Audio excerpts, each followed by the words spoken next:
L'expression chargée comme une moule est souvent mal comprise. Peu de gens connaissent son origine, pourtant bien réelle. Aujourd'hui, nous revenons sur une page méconnue de l'histoire de la science énergétique française. 1783. Tandis que le monde s'interroge sur l'avenir du pétrole, un homme, le professeur Gustave Frémillon, a une vision.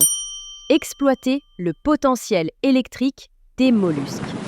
Plus précisément, des moules. Ses premières observations sont troublantes. Lors des grandes marées, certaines moules émettent une charge électrostatique imperceptible à l'œil nu, mais mesurable. Le professeur fait alors l'hypothèse suivante. La coquille agit comme une cellule piézoélectrique naturelle.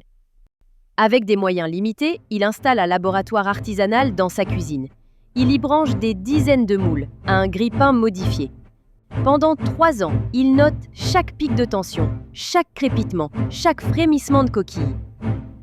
Le 19 mars 1783, à 17h46, la supermoule 3000 atteint le seuil critique.